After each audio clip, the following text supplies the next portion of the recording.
الحمد لله نحمده ونستعينه ونستغفره ونؤمن به ونتوكل عليه ونعوذ بالله من شرور أنفسنا ومن سيئات أعمالنا من يهده الله فلا مضل له ومن يضلل فلا هادي له وأشهد أن لا إله إلا الله وحده لا شريك له وأشهد أن محمدا عبده ورسوله يا أيها الذين آمنوا اتقوا الله حق تقاته ولا تموتن إلا وأنتم مسلمون يا أيها الناس اتقوا ربكم الذي خلقكم من نفس واحدة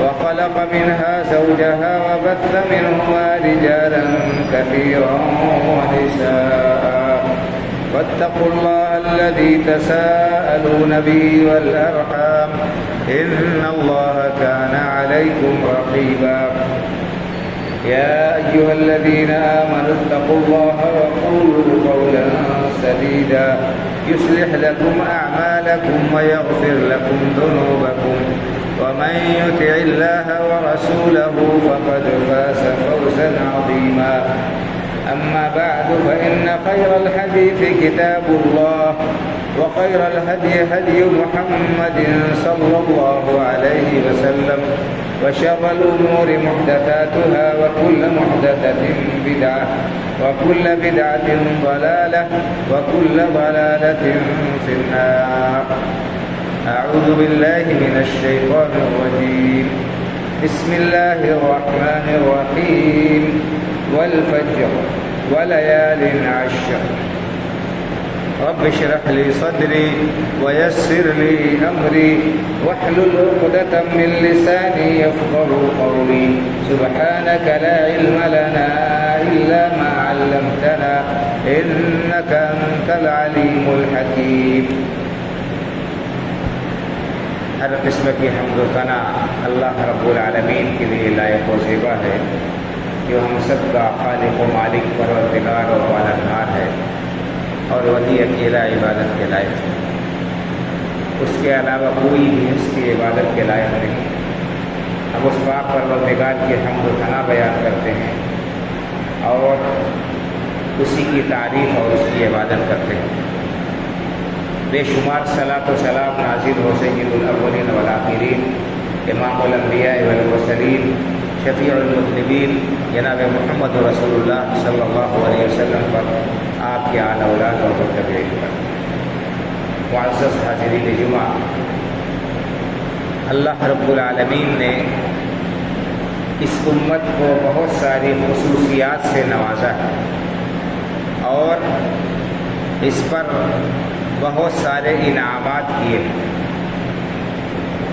انہی خصوصیات اور انعامات میں سے ایک بڑا انعام یہ ہے کہ اللہ رب العالمین نے اس امت کے لیے ایسے مواقع رکھے ہیں، ایسے دن اور رات رکھے ہیں کہ ان میں بندہ عبادت کرے تو اسے بہت زیادہ ثواب ملتا ہے۔ اس امت کی عمریں دوسری امتوں کے مقابلے میں بہت کم ہیں۔ گزشتہ امتیں کئی سو سال جیتی تھیں، ان کی عمریں بڑی لمبی ہوتی تھیں۔ اللہ رب العالمین نے حضرت نوح علیہ السلام کے بارے میں بتایا ہے، جو پہلے رسول تھے، کہ انہوں نے اپنی قوم کو 950 سال تبلیغ کی، 950 سال تبلیغ کیا۔ اس کے بعد قوم پر عذاب آیا، اور عذاب کے بعد بھی حضرت نوح علیہ السلام کافی سالوں تک زندہ رہے۔ اسی طرح سے اور بھی دوسری قومیں ہیں، ان کی عمریں بڑی لمبی ہوتی تھیں، لیکن امت محمدیہ کی عمر بڑی مختصر ہے۔ حدیث میں آتا ہے کہ اس امت کی اوسط عمر 60 سے 70 سال۔ اس امت کی اوسط عمر کیا ہے؟ 60 سے 70 سال۔ 70 سال سے زیادہ